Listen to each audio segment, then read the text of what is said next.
नमस्कार, म take Narayan Bhattarai. Power न्यूजमा स्वागत छ। प्रधानमन्त्री शेरबहादुर देउवाले कुलमान घिसिङलाई नेपाल विद्युत प्राधिकरणको कार्यकारी निर्देशक नियुक्त गर्न ऊर्जा मन्त्री पम्फा भुषाललाई निर्देशन दिएका छन्। हाल प्राधिकरणको कार्यकारी निर्देशकमा हितेन्द्र देव साक्य छन्। मन्त्री भुषालले साक्यलाई पद खाली गरेर आफूलाई सहयोग गरिदिन आग्रह गरेकी थिइन्। त्यसपछि उनले प्रधानमन्त्री देउवालाई भेटेर साक्यको कार्य सम्पादन सन्तोषजनक नभएको भन्दै कुलमानको प्रस्ताव अघि सारेकी थिइन्। मन्त्री भुषालको ब्रिफिङ सुनेपछि प्रधानमन्त्री देउवाले साक्यलाई राजीनामा गर्न लगाएर घिसिङलाई नियुक्त गर्न निर्देशन दिएका थिए। लोड सेडिङ अन्त्य गर्ने अभियानको नायक कहलिएका कुलमानले विद्युत प्राधिकरणको कार्यकारी निर्देशकको रूपमा 4 वर्ष काम गरिसकेका छन्। जनस्तरबाट व्यापक माग भए पनि कुलमानको कार्यकाल लम्ब्याउन ओली सरकार इच्छुक देखिएन। यसअगाडि ओलीले कुलमान हटाएकोमा व्यापक विरोध सामना गर्नु परेको थियो। उनै कुलमानलाई फेरि प्राधिकरणको नेतृत्व दिने भएपछि देउवा सरकारले स्याबासी बटुल्ने निश्चित छ। स्वास्थ्य राज्यमन्त्री नियुक्तिमा गाली खाएका देउवाले कुलमानको नियुक्तिबाट ताली पाउने भएका छन्। हामी ऊर्जा मन्त्री पम्फा भुषाल वा कुलमान घिसिङसँग कार्यक्रमको बीचमा प्रत्यक्ष कुराकानी गर्ने प्रयासमा छौँ। केही बेर अघि कुलमान घिसिङलाई मैले यसबारे फोनमा सोधेको थिएँ। उनले सरकारले दिएको दायित्व पुरा गर्न आफू तयार हुने बताएका छन्। कुलमान घिसिङले सम्भव भएसम्म प्रत्यक्ष कुराकानीमा कुलमानलाई हामीले बीचमा जोड्ने प्रयास गर्नेछौँ। अहिलेका लागि लागौँ अर्को प्रसङ्गमा। दर्शकवृन्द, संसदमा आज विचित्र दृश्य देखियो।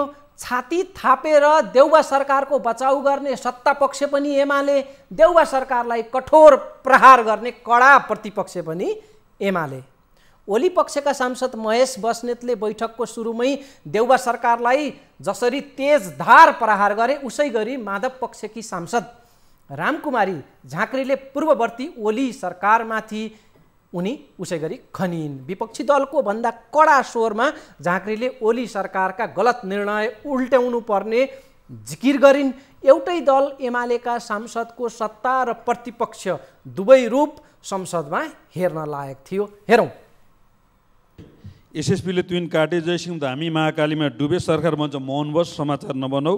प्रधानमन्त्री भन्नुहुन्छ खोप खोप खोप, काँसको मेयरको घरमा खोप, उपसभापतिको घरमा खोप, होटलमा सत्तापक्षका कार्यकर्तालाई खोपै खोप, जनता दिनभरि लाइनमा खोप नसोप।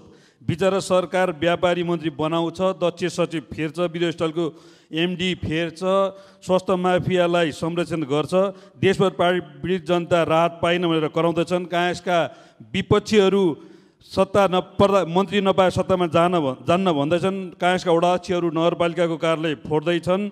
माओवादी जसोभा भन्दैछ मन्त्री सङ्ख्या नबढाए सांसदले आत्महत्या गर्ने भए, दिमागमा आतङ्क ल्याए, भूकम्प ल्याए। परामदेशबाट बनेको सरकार 3 हप्ता भएछ, मन्त्रीमण्डल गठन भएन, न्यूनतम साझा कार्यक्रम आएन।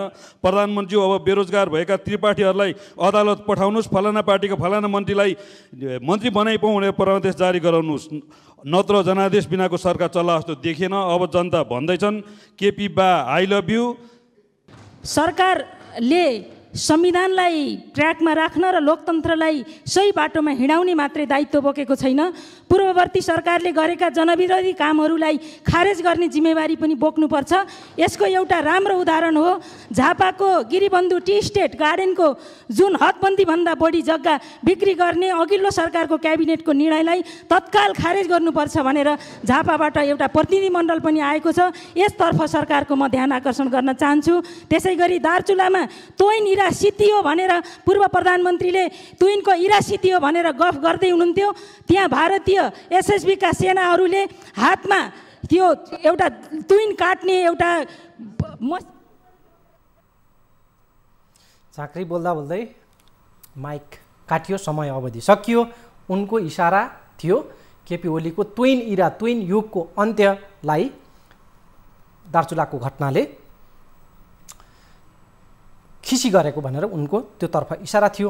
दर्शकवृन्द, अध्यक्ष केपी शर्मा ओली र वरिष्ठ नेता माधव नेपालको भेटवार्ताको किस्सा पनि हामीले केही बेरमा जोड्नेछौँ। पार्टी एकताको कुरा त चलिरहेकै छ, तर मिलन होइन, कडा टक्करकै सिलसिला चलिरहेको छ। सँगसँगै संसदमै दुई धारमा प्रष्ट विभाजित देखिए एमाले सांसदहरू, त्यसको हामीले एक झलक हेरौँ। रामकुमार झाँक्री र महेश बस्नेत दुई प्रतिनिधि पात्र हुन् जो आजको संसदमा सत्तापक्ष र प्रतिपक्षको आफ्नो लाइनमा खडा थिए। यस्ता थुप्रै सांसद खुट्टिएरै दुई लाइन सङ्घर्षका आवाज बनेर आजको संसदमा मुखर भएका थिए। खास गरी गृहमन्त्री बालकृष्ण खाँडले तुइन प्रकरणमा खुट्टा कमाएर भारतीय पक्षलाई बचाउने गरी संसदमा बोलेको भन्दै ओली पक्षीय सांसदहरूले जोडदार विरोध गरेका छन्। तर माधव पक्षका सांसदहरू भने तुलनात्मक रूपमा नरम देखिए, बरु उनीहरू ओलीकै विरोधमा बोलेका थिए। त्यसका हाइलाइट हामीले केही बेरमा हेर्नेछौँ। काङ्ग्रेस र एमाले सांसदहरूको जुवारीका छानिएका केही अंश पनि आज छुटाउन नहुने खालका छन्। दर्शकवृन्द, केही बेरमा हामीले त्यो हेर्नेछौँ। हामीले सुनिहाल्यौँ महेश बस्नेतले सत्तापक्षीय नेताका घर घरमा खोप पुगेको तर जनता लाइनमा लाग्दा पनि खोप न सोपको स्थिति भन्दै देउबा सरकारको उनले आलोचना गरे। झाँक्रीले अघिल्लो सरकारका जनविरोधी कदमलाई खारेज गर्न देउबा सरकारलाई उनले उक्साइन्। बस्नेतले व्यापारी मन्त्री बनाएको र दक्ष सचिवहरूको सरुवा गरेकोमा आलोचना सोझ्याएका थिए देउवाप्रति। झाँक्रीले आफ्नै पार्टी अध्यक्ष एवं पूर्व प्रधानमन्त्री केपी शर्मा ओलीको गृह जिल्ला झापामा भएको एउटा गलत निर्णयको प्रसङ्ग त्यहाँ उल्लेख गर्दै त्यसलाई उल्ट्याउन देउबा सरकारसँग उनले माग गरिन्। झाँक्री त्यतिमै रोकिएनन्। प्रधानमन्त्री ओलीतर्फ इङ्गित गर्दै उनी भन्दै थिइन्, तुइन युग सिद्धिएको गफ लगाउनेहरूले दार्चुलामा तुइनबाट खसेर नेपाली युवकको मृत्यु भएको अर्थात् त्यो बेपत्ता भएको खबर थाहा पाए होलान्। उनी यस्तै के भन्दै थिइन्। बोल्ने समय सकिएपछि माइक काटियो। बस्नेतले माओवादी र जसपाभित्र मन्त्री नपाएर आत्महत्या गर्ने स्थिति बनेको भन्दै खिसिटिउरी गरेका थिए। अर्का नेता योगेश भट्टराईले असोजभित्र सबै नेपालीले खोप पाउने स्वास्थ्य मन्त्रीको प्रतिबद्धता र खोप खोप खोप भन्ने प्रधानमन्त्री देउवाको घोषणा पुरा हुने छाँट नदेखिएको बताएका छन्। कोरोना रोकथाम र नियन्त्रणमा प्रधानमन्त्री देउवालाई समयको छुट नरहेको ठहर उनले सुनाएका थिए। योगेशको लय प्रतिपक्षी धारको सुनिन्थ्यो। छोटो छ, सुनिहालौँ। 16,000 खोप केन्द्रमध्ये 3,000 खोप केन्द्र मात्रै परिचालित छन् र 10,000 स्वास्थ्य कर्मीहरू खोप लगाउने कामबाट विमुख छन्। यस्तो अवस्थामा असोज महिनाभित्र सबै खोप लगाउँछु भन्ने मन्त्रीको घोषणा र खोप खोप खोप भन्ने प्रधानमन्त्रीको घोषणा लागू हुने देखिँदैन। त्यसैले सम्माननीय प्रधानमन्त्रीजी, कोरोनाको रोकथाम र नियन्त्रणको निम्ति तपाईँलाई समयको छुट छैन, शङ्काको लाभ छैन र तपाईँको समय अब सुरु भएको छ। हेक्कारौँ। 60% भन्दा बढीले खोप लगाउनु पर्ने यो समय भइसकेको, तर जम्मा 5%ले मात्रै पूर्ण खोप पाएको अनि 16,000 खोप केन्द्रहरूमध्ये 3,000 खोप केन्द्रहरूमा मात्रै खोप उपलब्ध भएको भन्दै असोजभित्र सबै नागरिकलाई खोप लगाउने देउवा सरकारको घोषणामाथि योगेश भट्टराईले शङ्का व्यक्त गरेका छन्। माधव पक्षका अर्का सांसद मेटमणि चौधरीको लवाज पनि प्रतिपक्षी हस्को आउने प्रकारकै थियो। उनी माधव पक्षका सांसद आफ्नै पार्टी अध्यक्ष ओलीको सरकार ढाल्ने गरी आएको सर्वोच्च अदालतको फैसलालाई उनले ऐतिहासिक बताए। यो पनि छोटो छ, सुनिहालौँ। सर्वोच्चको फैसलाले आगामी दिनमा कुनै पनि प्रधानमन्त्रीले आफ्नो अधिकारको सीमाभन्दा बाहिर गएर प्रतिनिधि सभा विगत नगरून् भन्ने राम्रो पाठ सिकाएको छ। विक्रम सम्वत 2074 सालमा निर्वाचित भएका सांसदहरूले जस्तै आगामी दिनमा सांसदहरूले दुःख नपाउन् भनेर राम्रो नजिर स्थापित गरेको छ। यसैले पुनः अदालतप्रति हार्दिक आभार व्यक्त गर्न चाहन्छु र बधाई भन्न चाहन्छु। शक्ति र सत्तामा छु भन्दैमा सरकारको नेतृत्व गर्ने व्यक्तिहरूमा घमण्ड। मेटमणि चौधरीको इसारा आफ्नै पार्टी अध्यक्ष ओलीतर्फ थियो। सत्ता र शक्तिको मात चढेको भन्ने उनको भनाइ थियो ओलीलाई। संसदमा प्रश्न यसरी दुई धारमा बाँडिएको छ। नेकपा एमाले बाहिरी मञ्चहरूमा पनि ओली र माधव पक्षको कटाक्ष आपसी सत्तो सराप त्यो प्रकारको कायमै छ। तर पार्टी एकता गरेर सँगै मिलेर जाने रटान पनि छाडेको छैन दुवै पक्षले। मिल्ने कुरा जुन मुखहरूबाट निस्किरहेको छ उही मुखबाट आरोप प्रत्यारोप पनि जारी नै छ। त्यसैले एमालेको मिलन पार्टी पङ्क्तिमा जति जरुरी ठानिएको छ उत्तिकै कठिन पनि छ। हेरौँ। माधव नेपाल जस्ता आन्दोलन विरोधी देशद्रोहीहरूलाई कुनै ठाउँ छैन यसमा।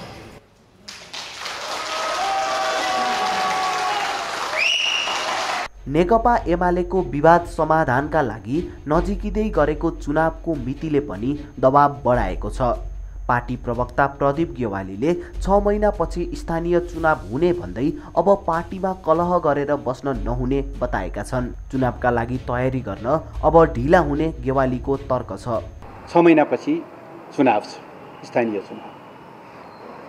अब पनि हामीले पार्टी काममा केन्द्रित भएर नलाग्ने हो भनेदेखि के गर्छौँ? हामी सधैँभरि बहस मात्रै गर्छौँ कि हाम्रा सङ्गठनलाई तयारीका साथ अगाडि पनि लैजान्छौँ? त्यसो भएर हामीले उहाँहरूलाई बारम्बार भनेका छौँ, अब साथीहरू आउनुहोस् बैठकमा बसौँ। पार्टी अध्यक्ष केपी शर्मा ओली पनि अब चुनावमै केन्द्रित हुने मुडमा छन्। ओलीले संसद भङ्ग गरेर 2 पटक चुनावको घोषणा गरेका थिए। ओली चुनावकै हतारोमा छन् भन्ने त्यसले पनि देखाउँछ।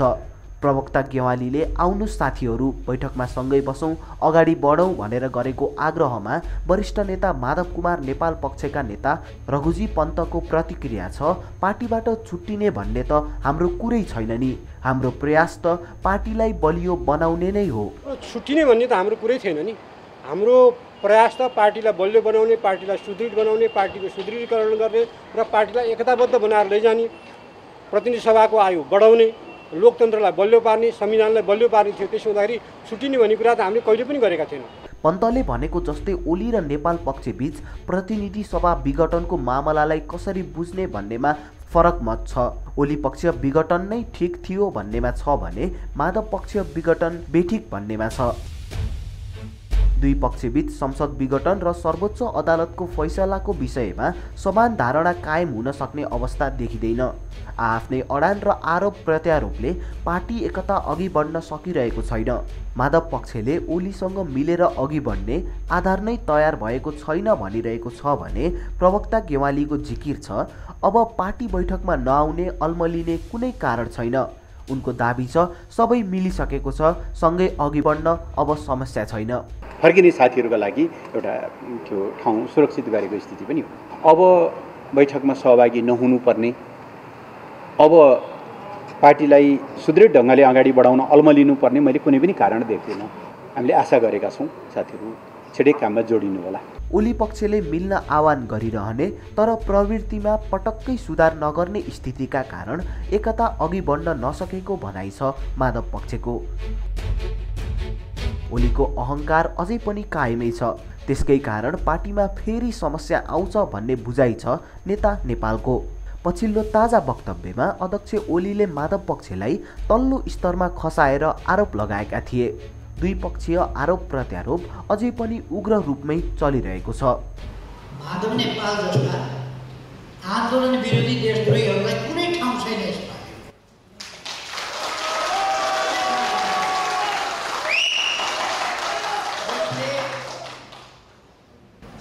वामपन्थी सरकार ढाल्ने, दक्षिणपन्थी सरकार बनाउने, दक्षिणपन्थीको समर्थनमा फ्लोर क्रस गरेर भोट हाल्ने, विश्वासको मत आफ्नो पार्टीको अध्यक्षले, आफ्नो पार्टीको प्रधानमन्त्रीले विश्वासको मत माग्दा 27 जना बाहिर लिएर गएर त्यो सरकार ढाल्ने, अनि एउटा दक्षिणपन्थी सरकार गठन गरेर त्यो सरकारलाई समर्थन दिन फ्लोर क्रस गरेर, व्हिप उल्लङ्घन गरेर फ्लोर क्रस गरेर फेरि भोट दिन चाहे। योभन्दा निर्लज्ज काम, योभन्दा प्रतिक्रियावादीहरूको दलालीको काम के हो सक्छ?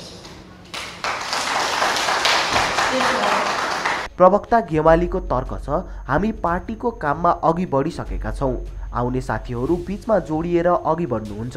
उनले माधव पक्षलाई कुरेर बसिरहन अब नसकिने बताए। पार्टीको गतिलाई अगाडि बढाएका छौँ, तर सँगसँगै पार्टीमा एकताबद्ध भएर अगाडि बढ्न चाहने साथीहरूका लागि चाहिँ पर्याप्त त्यो स्पेस पनि सुरक्षित गरिएको अवस्था छ। हामी काममा चाहिँ अगाडि बढिसक्यौँ, साथीहरू जहाँबाट जोडिनुहुन्छ त्यहीँबाट हामी सँगसँगै अगाडि बढ्छौँ। पार्टी एकताका लागि विघटित कार्यदलका सदस्यहरूले पहल त गरिरहेका छन्, तर नतिजा सुन्नेको स्थिति छ। ओली र नेपालबीच भेटवार्ताको वातावरण बनाउनै हम्मे हुँदै आएको छ। नेता रघुजी पन्तले ओली र नेपालबीच छिट्टै भेटघाट हुने दाबी त गरे, तर मिति तय नभएको बताएका थिए। उहाँहरूको भेटघाट र कुराकानी पनि मेरो जानकारीमा छिटै हुन्छ, मिति नसुन्नुहोस्, तर त्यो भेटघाट पनि छिटै नै हुन्छ भन्ने मैले बुझेको छु। दर्शकबिन, आफैले बनाएको देउवा सरकारमा सामेल हुने वा पार्टी अध्यक्ष ओलीसँग एकता कायम गरेर अघि बढ्ने माधव नेपालको दोधार कायमै छ। मङ्गलबार नेता माधव नेपाल र केपी ओली बीचमा निर्णायक भेट हुने गाईगुई चलेको थियो। आज मङ्गलबार ओली र नेपाल बीचको भेटघाट हुने गाईगुई थियो। बिहानै प्रचण्डले ओलीलाई उछिनेर नेपाललाई भेटेका थिए। नेपाल र प्रचण्डको भेट कोटेश्वरमा एक व्यवसायीको घरमा भएको थियो, तर आज हुने भनिएको ओली नेपाल भेट भने भएन। दर्शकबिन, विघटित कार्यदलका नेताहरूले अध्यक्ष ओली र नेता नेपाल बीच भेटवार्ताको पहल गरिरहेका छन्, तर अब त उनीहरूले नै हार खाने स्थिति बनेको छ। नेपाल ओलीसँग भेट्न पटक्कै इच्छुक छैनन्। नसुध्रिएका ओलीलाई भेट्नुको कुनै तुक छैन भन्छन् नेता नेपाल। ओलीको गोली जस्तो मर्मभेदी वचन प्रहार पटक्कै रोकिएको छैन।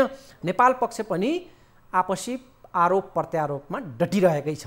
भीम रावल, सुभाष नेमुवाङ, विष्णु पौडेल र सुरेन्द्र पाण्डे लगायतका दोस्रो पङ्क्तिका नेताहरूले ओली र नेपाललाई भेट गराउन प्रयास गरिरहेका छन्। 10 बुँदे सहमतिका आधारमा पावर सेयरिङका लागि दुई नेता बीच वार्ता गराउने उनीहरू बीच एक प्रकारको सहमति भएको थियो।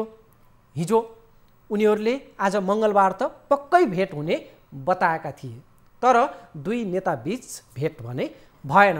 चर्को दबाब परेपछि नेपाल माधव नेपाल ओलीसँग चाहिँ भेट्न राजी भएको खबरहरू आएको छ, तर भेट भने हुन सकिरहेको छैन। माधव नेपालको अलमलका कारण यता गठबन्धन सरकारमा पनि असर परिरहेको छ। गठबन्धनका दलहरू नेपाललाई सरकारमै सामेल हुन आग्रह गरिरहेका छन्। देउवालाई विश्वासको मत दिएका माधव पक्षीय सांसदहरूको जोड पनि सरकारमा जाउँ भन्नेमै छ, तर दोस्रो पुस्ताका एमाले नेताहरू र कार्यदलका त्यो विघटित कार्यदलका सदस्यहरूले पार्टी एकतालाई नै जोड दिइरहेका छन्। माधव नेपाल यो दुई धारको बीचमा अनिर्णित अवस्थामा रहिरहेका छन्। नेपालको निर्णय नआएका कारण मन्त्री परिषद विस्तार समेत रोकिएको छ। दर्शकबिन, कुलमान घिसिङको नियुक्ति र डाक्टर जागेश्वर गौतमको सरुवा दुईवटा यी महत्त्वपूर्ण प्रसङ्गको चर्चा पनि हामीले केही बेरमा जोड्नेछौँ। त्यो बाँकी नै छ। ट्विन प्रकरणले तातेको सडक र संसदका दृश्य सामग्री सहितको प्याकेज पनि प्रस्तुत गर्न बाँकी नै छ। एकछिन चाहिँ विश्राम लिगौँ। लाइफबोय हात धुने समयका साथमा लाइफबोय। दर्शकबिन, कुलमान घिसिङको विद्युत प्राधिकरणमा नियुक्ति बारेको प्रसङ्गमा हामीले थप जानकारी दिनका लागि कुलमान घिसिङलाई नै सम्पर्कको प्रयास गरेका थियौँ। उहाँले आज चाहिँ नबोल्ने हामीलाई प्रतिक्रिया दिनुभएको छ, तर केही महत्त्वपूर्ण कुराहरू उहाँले बताउनु भएको छ, त्यो हामीले कार्यक्रमको अन्तिममा सुनाउनेछौँ। अब दार्चुलाको ट्विन प्रकरणमा लागौँ। दार्चुलामा भारतीय सुरक्षाकर्मीले ट्विन काटेको विषय दिन प्रतिदिन पेचिलो बन्दै गएको छ। झन्झन भारतसँग खुट्टा नकमाइकन न्याय र स्वाभिमानको पक्षमा दृढता देखाउन देउवा सरकारलाई चौतर्फी दबाव परिरहेको छ। सदनको आजको हङ्गामा हामीले यसपछि लगत्तै हेर्ने नै छौँ। पहिले सडकमा बढ्दो आक्रोशको एक झलक हेरौँ।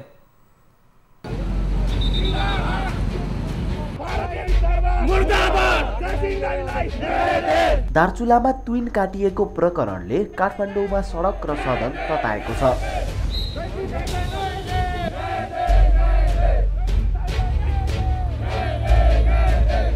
भारतीय सुरक्षा बलले ट्विन काटिदिएपछि दार्चुलाका जयसिंह धामी महाकाली नदीमा बेपत्ता भएको घटना र एमसिसीको विरोधमा राप्रपा सडकमा उत्रिएको छ। नेपाल स्थित भारतीय दूतावास अघि प्रदर्शन गरिएको छ। भारतीय विस्तारवादले अहिलेबाट होइन, शताब्दी अगाडिदेखि लिएर जुन नेपाललाई हेप्ने र चेप्ने काम गरेको छ, त्यसलाई अन्त्य गर्नको लागि अब राष्ट्रिय प्रजातन्त्र पार्टीका राष्ट्रवादी साथीहरू जागरुक भइसकेका छन्। भारतीय दूतावासले ज्ञापन पत्र बुझ्न नमानेको प्रदर्शनकारीको भनाइ छ। दोषीलाई हदैसम्मको कारबाही गर्न भारत र नेपाल सरकारले गम्भीरता देखाउनु पर्ने उनीहरूको माग छ। भारतीय एसएसबीको प्रत्यक्ष संलग्नतामा, त्यहाँ प्रत्यक्षदर्शीको भनाइअनुसार प्रत्यक्ष संलग्नतामा ट्विन काटिएको छ। त्यो ट्विन काटिएको कारणले गर्दा जयसिंह धामी बेपत्ता भएको नदीमा खसेको चाहिँ कुरा स्पष्ट भइसकेको छ। देशभक्त जनगणतान्त्रिक मोर्चा नेपालका संयोजक सीपी गजुरेलको नेतृत्वमा पनि यही विषयलाई लिएर प्रदर्शन भएको छ। राष्ट्रहित विपरीत वर्तमान सरकारले अमेरिकी सहायता परियोजना मिलेनियम च्यालेन्ज कर्पोरेसन एमसिसी अघि बढाउन खोजेको भन्दै गजुरेल सडकमा उत्रिएका हुन्। दर्शकबिन, यो त सडकमा पोखिएको आक्रोशको एउटा झलक भयो। यता प्रतिनिधि सभाको बैठकमा पनि तुइन प्रकरणलाई प्रतिपक्षी एमालेका सांसदहरूले जोडतोडले उठाएका छन्। झन्डै 3 घण्टा चलेको बैठकमा, संसदको त्यो बैठकमा अधिकांश समय तुइनबाट खसेर बेपत्ता भएका जयसिंह धामीको विषयले लिएको छ। प्रतिपक्षी दल एमालेका सांसदहरूले यो घटनामा देउबा सरकार निरीह रूपमा प्रस्तुत भएको भन्दै आक्रोश पोखेका छन्। अर्कोतर्फ काङ्ग्रेसका सांसदहरूले अघिल्लो ओली सरकारले खुबै तुइन विस्थापित गरेको डङ्का पिटेको थियो नि भन्दै यो घटनाले ओलीको झुट खुलासा भएको तर्क गरेका छन्। विशेष समय लिएर बोलेका थिए गृहमन्त्री बालकृष्ण खाँडले र भनेका थिए यो घटनामा भारतीय सीमा सुरक्षाको बल एसएसबी कतै पनि उनले चाहिँ आफ्नो त्यो वक्तव्यको क्रममा, आफ्नो सफाइको क्रममा कहीँ पनि एसएसबीको नाम चाहिँ उनले उल्लेख गरेनन्। भारतीय पक्षको संलग्नता यो घटनामा रहेको बारेमा चाहिँ उनले स्पष्ट रूपमा बताएनन्। उनले बेपत्ता धामीको खोज तलासमा भारतीय एसएसबीले पनि सहयोग गरेको बरु बताए। उनको यो प्रकारको अभिव्यक्तिले प्रतिपक्षी एमाले सांसदहरू निकै चिडिए। हेरौँ संसदको यो सवाल जवाफ। यो अपराधका बारेमा नेपाल सरकार बडा घुमाउरो तरिकाले, यहाँ त उहाँ आफै जाँदा चुडिएको जस्तो जुन भन्दैछ, यो निमुखो तरिकाले वास्तवमा हामी हाम्रो स्वाभिमान माथि लान सक्दैनौँ। अपराधीहरूलाई कारबाही हुनुपर्दछ। त्यसबारे मन्त्रीजी के बोल्नुहुन्छ? एक अर्को कुरा, 4वटा झोलुङ्गे पुल के आजै उहाँले शिलान्यास गर्नुभएको हो? अझै पनि 4वटा झोलुङ्गे पुल त्यहाँ निर्माणाधीन अवस्थामा छ, तर यसको शिलान्यास गरेको चाहिँ नि 3 वर्ष भइसक्यो। स्वयं गृह मन्त्रालयको खोजी कार्य भइरहेको छ भन्ने मन्त्रीजीको रिपोर्ट छ, तर उहाँले जयसिंह धामीको डेथ बडी भनिसक्नुभयो। के जयसिंह धामीको मृत्यु भइसकेको हो अथवा उहाँको खोजी कार्य गरेको टोलीले अन्तिम रिपोर्ट नदिँदै किन यो घोषणा गरेको छ? म गृहमन्त्रीजीलाई प्रश्न गर्न चाहन्छु। उहाँ भेटिनु भएको छैन र प्रतिवेदन पनि छानबिन समितिको आएको छैन। त्यसकारणले उहाँलाई चाहिँ नि हामीले मृतक भन्न मिलेन, किनकि छानबिन समिति प्रतिवेदन आइसकेपछि छानबिन समितिले त्यसमा आफ्नो प्रतिवेदन बुझाएपछि नै अन्तिम निष्कर्ष निक्लिनेछ। केपी ओली प्रधानमन्त्री भइसकेपछि पहिलो बैठकमा मैले 2 वर्षभित्र देशभरिका तुइन हटाएर झुलुङ्गे पुल कायम गर्छु भनेर बोल्नुभएको थियो। देशवासीलाई सम्बोधन गर्नुभएको छ। मलाई लाग्छ उहाँ 3.5 वर्षसम्म शासन गर्नुभयो, बोल्नुभयो, धेरै काम कम भयो। त्यसको परिणाम नेपाली जनताले भोग्नु पर्यो। श्रावण 15 गतेको घटना त्यसैको परिणाम हो। सभामुख महोदय, ट्विनको अन्त्य गरेर झोलुङ्गे पुल बन्ने प्रक्रियामा अघिल्लो सरकारले ध्यान दिएन भन्ने आशय लागेन गरी बोल्नुभएको हुनाले म स्पष्ट भन्न चाहन्छु 142वटा झोलुङ्गे पुलहरू तुइनलाई स्थापित गरेर 3 वर्षमा बनेका छन् र त्योमध्ये 130वटा बने।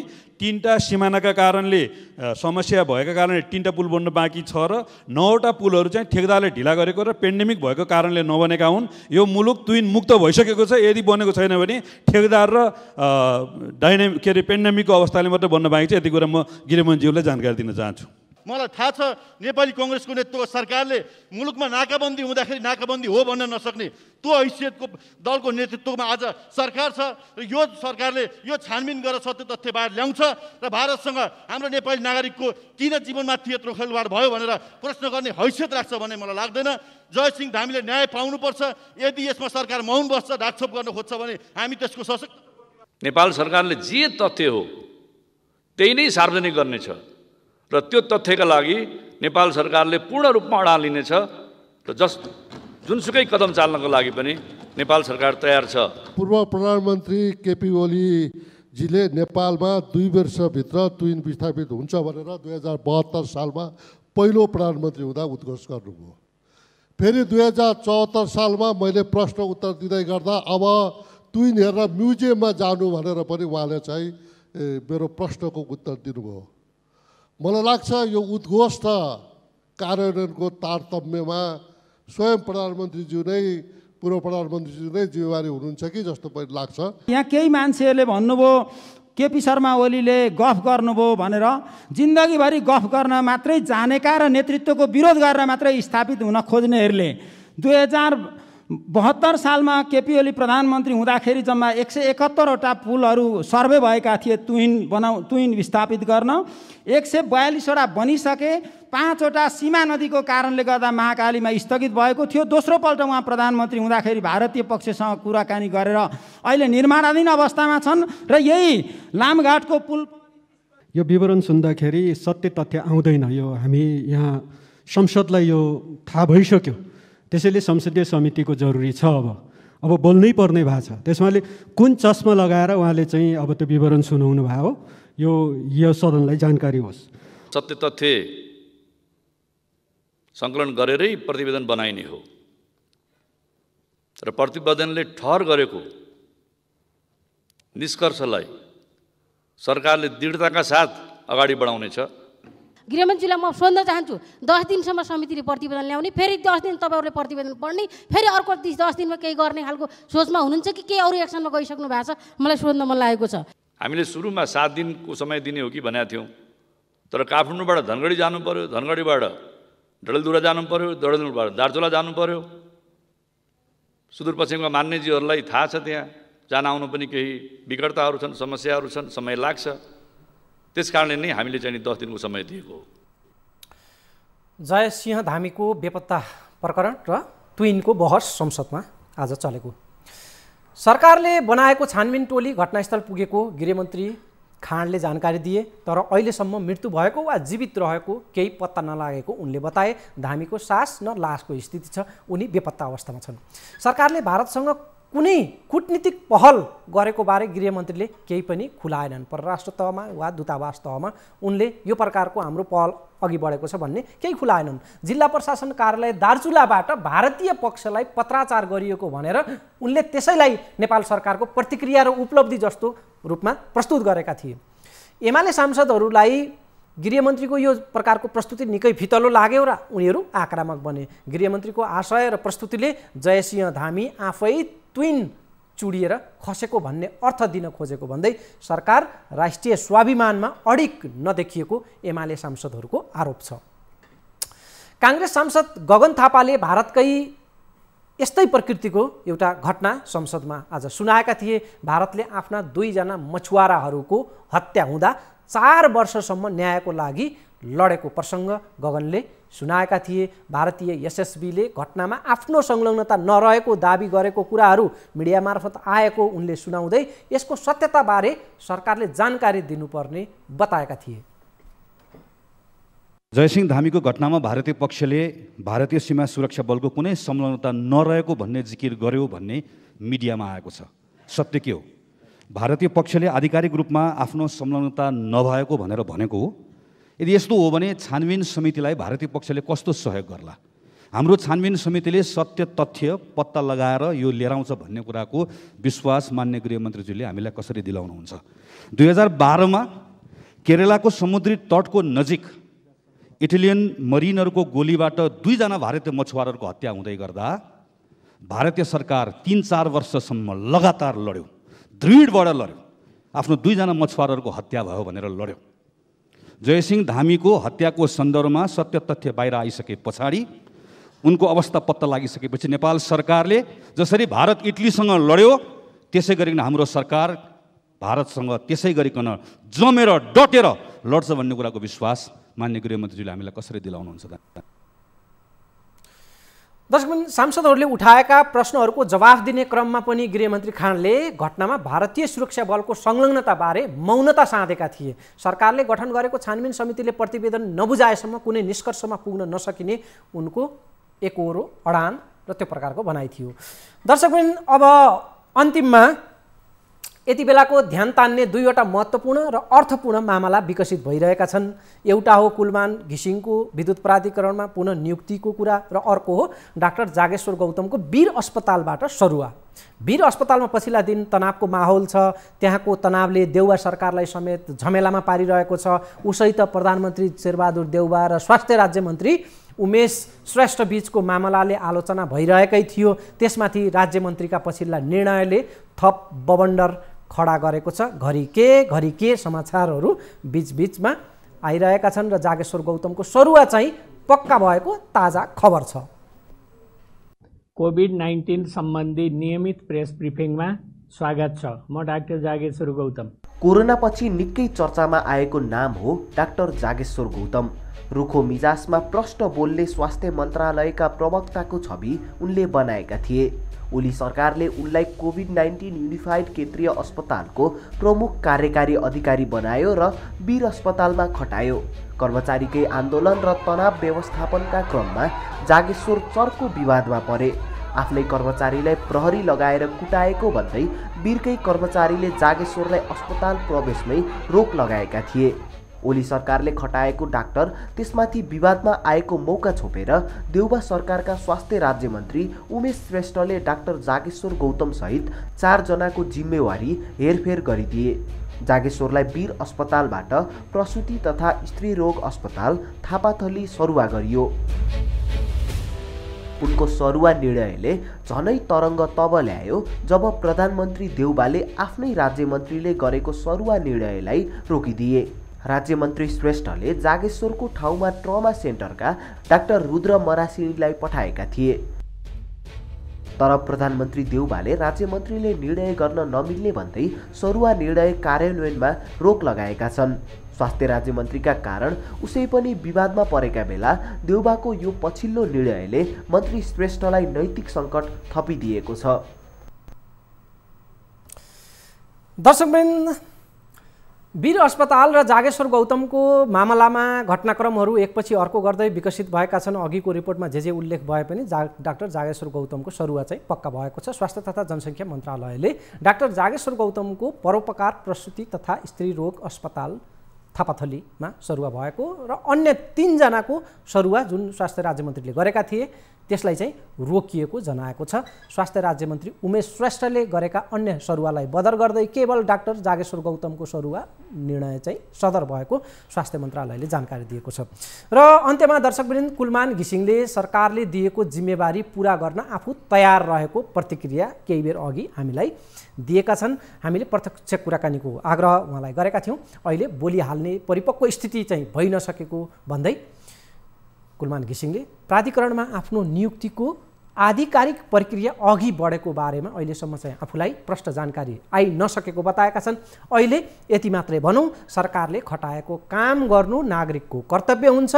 म त्यो कर्तव्य पुरा गर्न सधैँ तयार छु। केही बेर अघि फोनमा संवादमा चाहिँ कुलमानको भनाइ थियो। यो दर्शकवृन्द, यही अङ्कबाट, यो प्रसारण भइरहेको अङ्कबाट अब पावर न्युज साताको 5 दिन चल्ने तय भएको छ। भोलि पर्सि लगातार पावर न्युज यही समयमा आउनेछ। हप्ताको 5 दिन, सोमबारदेखि शुक्रबारसम्म। समय बेलुका 7:15 बजे। हवस् त, आज बिदा हुन्छु। भोलि हाम्रो भेट हुनेछ। नमस्कार।